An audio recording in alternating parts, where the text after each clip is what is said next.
माँ, हम कहाँ जा रहे हैं? माँ को कपड़े बैग में डालते देख नन्ही 3 बरस की कम्मो पूछने लगी। ममता ने प्यार से बेटी की तरफ देखते हुए कहा, तुम्हारी नानी बहुत बीमार है, हम उन्हीं को देखने जा रहे हैं। अभी कुछ ही देर में तुम्हारे पापा आ जाएंगे तो हम निकल पड़ेंगे। कैलाश के घर आते ही कम्मो पापा पापा आ गए कहकर दौड़ी। ममता और कैलाश ने अपने ही नाम से निकाल कर अपनी बेटी का नाम कमलेश रखा था, लेकिन प्यार से उसे कम्मो ही सब बुलाते थे। कैलाश ने स्कूटर पर बैग रखा और झटपट माँ बेटी सवार हो गई। ममता थोड़ी बड़बड़ाई, अगर गाड़ी कर लेते तो कौन सा खर्चे का पहाड़ टूट पड़ता। अरे एक नहीं 10 जगह फोन किया, सबके सब शादियों में व्यस्त हैं। तू बैठ तो सही, अपनी फटफटिया पर देख तुझे कैसे 1 घंटे में पहुंचाता हूं। कैलाश का भी अपना ही अंदाज था। छोटी सी मिठाई के डिब्बे बनाने की फैक्ट्री थी। ज़्यादा नहीं, बस गुजारा अच्छे से निकल रहा था। देखते ही देखते स्कूटर हवा से बातें करने लगा। पीछे बैठी ममता ने कहा, धीरे चलाइए जनाब, कहीं मायके पहुंचने की बजाय ऊपर ही ना पहुंच जाए। दोनों पति पत्नी अपने ही मजाक पर हंसने लगे। कम्मो हमेशा की तरह आगे ही खड़ी थी। अभी कुछ और आगे बढ़े ही थे कि पीछे से तेजी से आते हुए ट्रक का संतुलन बिगड़ा और कैलाश का स्कूटर देखते देखते एक तेज वेग से जाकर गिरा। तीनों के जिस्म अलग अलग दिशाओं में उड़े। कैलाश और ममता ने वहीं दम तोड़ दिया। कम्मो एक घास फूस के ढेर पर जा गिरी और 1-2 खरोचों के अलावा कोई बड़ी चोट नहीं आई। देखते देखते पास की दुकानों से लोग दौड़े चले आए। हादसा बहुत दर्दनाक और भयानक था। पल में एक हंसता खेलता परिवार उजड़ गया था। खबर पाकर पुलिस आई। कम्मो के नाना और मामा दौड़े आए। बेटी और दामाद के मृत शरीर को देखकर पिता की छाती फटने को आई। पिता के गांव में ही दोनों का रीतिपूर्वक दाह संस्कार किया। कैलाश के परिवार में सिवाय दूर के चाचा के अलावा कोई नहीं था। माता पिता दोनों ही छोटी उम्र में चल बसे थे। जाहिर था कम्मो की परवरिश का जिम्मा नाना के ऊपर था। कम्मो को जब देखती तो बीमार नानी को अपनी बेटी याद आती। सदमा ज़्यादा दिन तक सह न सकी और महीने भर में वो भी चल बसी। नाना कम्मो की परवरिश के लिए पूरी तरह बेटा और बहू पर निर्भर थे। मामी मालती ने भी सहानुभूति की इस घड़ी में नन्ही कम्मो पर अपना पूरा वात्सल्य लुटाया। अपने दोनों बच्चे वैभव और निकी के साथ कम्मो की परवरिश करने लगी। शुरू में सब अच्छा चला, लेकिन धीरे धीरे प्राथमिकताएं बदलने लगी। तेरे मेरे का फर्क दिल में उतरने लगा। 8 बरस की कम्मो में एक साहिका नजर आने लगी। गुड्डा गुड़िया खेलने की उम्र में बुहारी लगाने लगी। पानी से खेलती खेलती बर्तन मांजने लगी। मालती बड़ी चतुराई से किशोरी कम्मो के दिलो दिमाग पर हावी होने लगी। नाना और मामा सुबह ही घर से निकल जाते। छोटी सी साइकिल रिपेयरिंग की दुकान पर कब नई नई साइकिलें बिकने लगी, नित नया नया माल आने लगा, मामा ने पता ही नहीं चलने दिया। कम्मो के पिता की फैक्ट्री और घर बेचकर जो भी पैसा आया, सब का सब मामा ने अपना व्यापार बढ़ाने में लगा दिया। बूढ़े नाना के पास सिवाय चुप रहने के कोई रास्ता नहीं था। 12 बरस तक पहुँचते पहुँचते कम्मो काफ़ी रसोई के काम सीख गई। अब बहुत सी चीज़ें उसे धीरे धीरे साफ नजर आने लगी कि मामी माँ नहीं है। यह घर वैभव और निकिता का ज़्यादा है और मेरा कम। मेरी जिद पसंद कभी बड़ी बहन तो कभी छोटी बहन के नाम पर दबा दी जाएगी। कम्मो में बहुत शांत और सरल स्वभाव की लड़की नजर आने लगी। 15 बरस तक मामी ने ज़्यादातर काम कम्मो के हवाले कर खुद नए नए शौक पाल लिए। घर के काम करने के अलावा कम्मो अपनी पढ़ाई भी अच्छे से करती। स्कूल के सामने के अस्पताल से जब नर्सों को सामने से आता देखती तो ज़रूर उन्हें देखकर मुस्कुराती। ज़्यादा उसे जीवन की दिशाओं का नहीं पता था, लेकिन नर्सों को देखकर उसके मन में भी नर्स बनने की कामना पलने लगती। 18 बरस की उम्र तक कम्मो ने अपना स्कूल का सफ़र अच्छे अंकों से पास किया। उसने नाना को अपना लक्ष्य बताया। नाना जानकर बहुत खुश हुए। कि कम्मो नर्स बनना चाहती है, लेकिन जैसे ही मामा मामी को इस बात की खबर लगी तो घर में जैसे भूकंप आ गया हो। मालती का सवर बंद होने का नाम ही नहीं ले रहा था। बाबूजी, यहां कोई कुबेर का खजाना दबा है क्या? 4 साल की पढ़ाई, हॉस्टल की किताबें, फीस, जेब खर्च कहां से करेंगे हम? पहले से ही हम तो वैभव के कॉलेज के खर्चों से दबे पड़े हैं। कम्मो 2 साल और अच्छे से घर का काम सीख ले, फिर जाए अपने ससुराल, वहीं जाकर करे अपने मन की। हमसे जितना बन पड़ा हमने कर दिया, इससे अधिक हमसे ना होगा। मामा की चुप्पी भी पत्नी की बात की सहमति दे रही थी। दूसरे कमरे में बैठी कम्मो के कानों में मामी की पड़ती यह आवाजें उसके सपनों का दम घोट रही थी। मन में कई बार रोई थी, लेकिन आज झरझर बहते आंसुओं को उसने बहने दिया। 20 की दहलीज पर पांव रखते ही सौंदर्य जैसे स्वयं कम्मो के पास चलकर आया हो।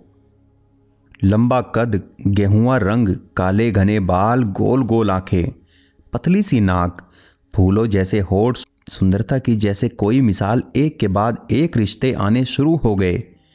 कई लड़के देखने के बाद मामा और नाना को सुजीत, जिसका कपड़े का व्यापार था, परिवार के नाम पर सिर्फ माँ थी, स्वभाव, घर बार सब पसंद आया, तो धूमधाम से कम्मो का ब्याह कर दिया। 20 बरस की कम्मो किसी की अर्धांगिनी बन घर आंगन में प्यार के फूल खिलाने चली आई। गुणों की खान कम्मो ने आते ही घर का सारा काम संभाल लिया, सास को रानी बना दिया और पति को परमेश्वर का दर्जा दे दिया। बाहर की दुनिया से ज्यादा वास्ता नहीं रखती थी, उसका घर ही उसकी दुनिया था। समय एक सा नहीं रहता। साल भर बाद सुजीत को व्यापार में घाटा हुआ, लाखों का कर्जा सिर पर आन पड़ा था।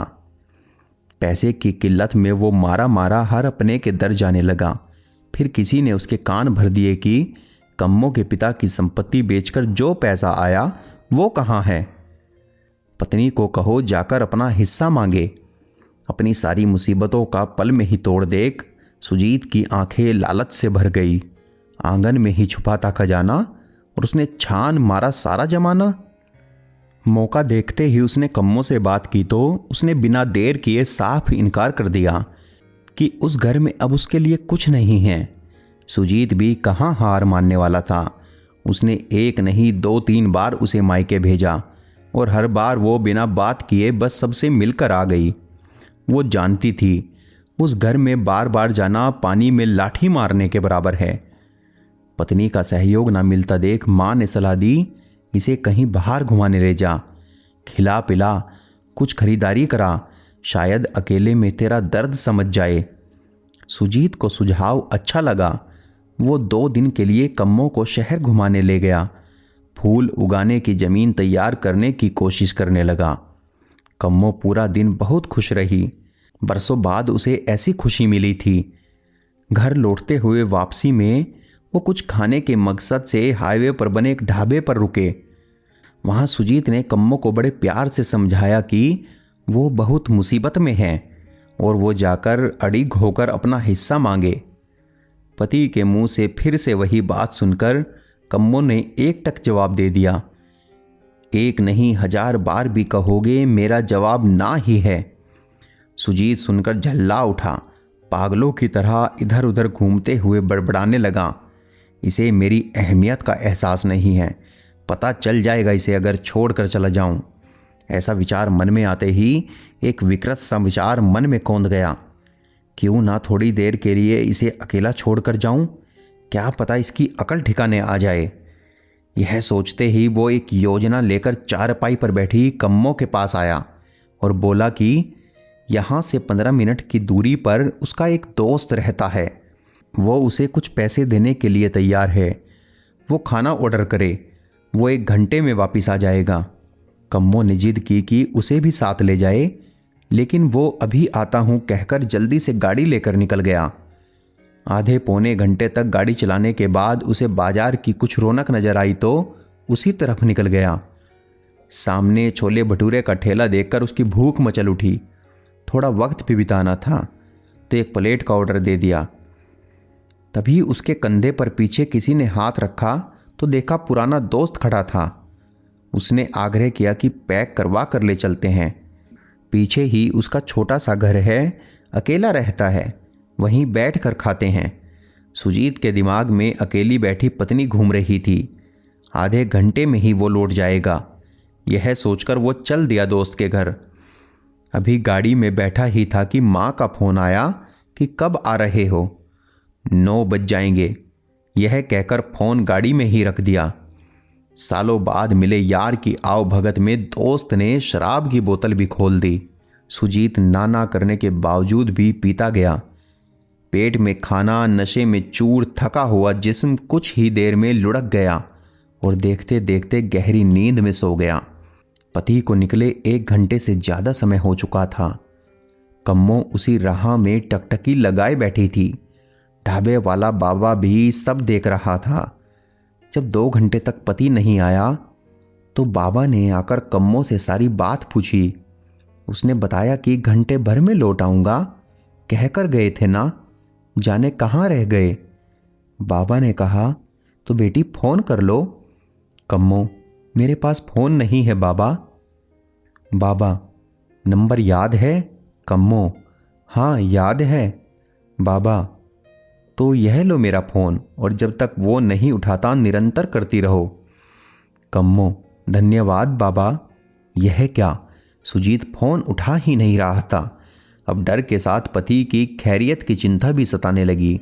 देखते देखते अंधेरा बढ़ने लगा। कुछ और न सूझा तो अपनी सासू माँ को फोन मिलाया तो उसने बताया कि उसकी बात हुई है और वो सही सलामत है और जल्दी लौट आएगा, चिंता मत करो। पति सही है यह जानकर मन को राहत मिली। फिर यह सब उसने क्यों किया? कहीं उसे सताने के इरादे से तो नहीं?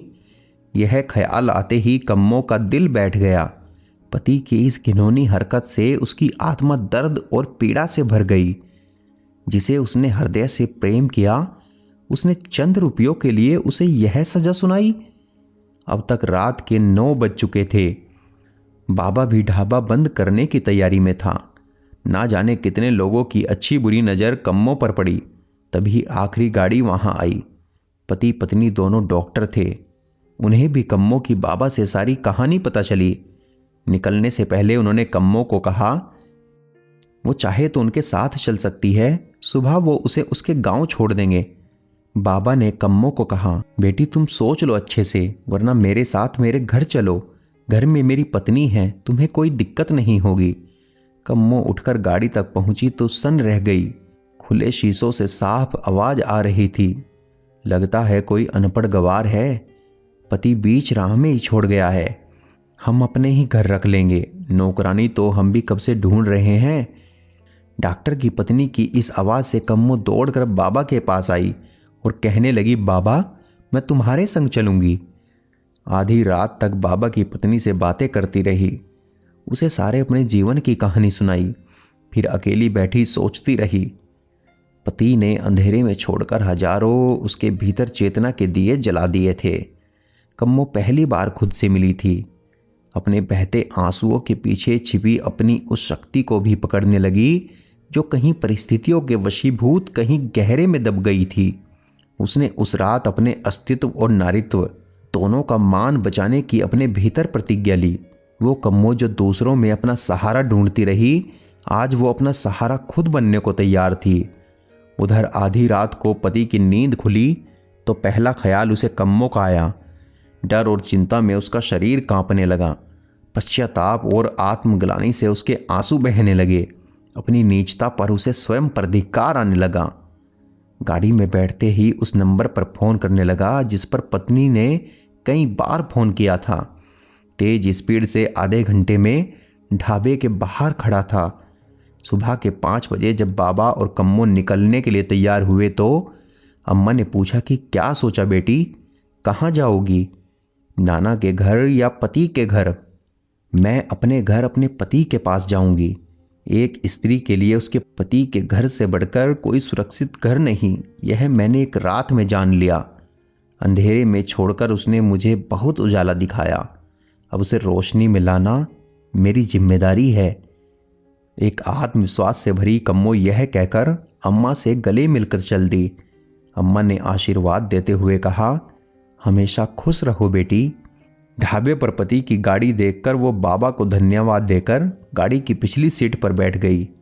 हफ्ते भर तक सुजीत पागलों की तरह बीवी की माफ़ी के लिए उसके आसपास घूमता रहा और आखिर एक रात को रो पड़ा। आत्मा पर पड़ा बोझ उसे खाए जा रहा था। कम्मो ने आखिर एक शर्त पर पति को माफ़ करने की बात कही कि वो पढ़ना चाहती है, नर्स बनकर अपने पैरों पर खड़ा होना चाहती है। सुजीत पत्नी की खुशी के लिए सब कुछ करने के लिए तैयार था। कम्मो को नर्सिंग में दाखिला ही नहीं बल्कि बैंक से शिक्षा ग्रहण करने के लिए लोन भी मिला। कम्मो ने जैसे ही अपनी नर्स की डिग्री ली तुरंत उसे एक अच्छे अस्पताल में नौकरी मिल गई। और फिर एक सुबह ऑपरेशन थिएटर में चेहरे से मास्क हटाते ही सामने खड़े डॉक्टर ने कहा, मैंने तुम्हें कहीं देखा है, मैं वही ढाबे वाली लड़की हूं सर, जिसे आप अपने घर की नौकरानी बनाना चाहते थे। मुझे स्वावलंबी बनाने में काफ़ी हद तक आपकी पत्नी का भी योगदान रहा है। डॉक्टर हैरानी से कम्मो की ओर देख रहा था और कम्मो वहाँ से मुस्कुरा कर निकल गई।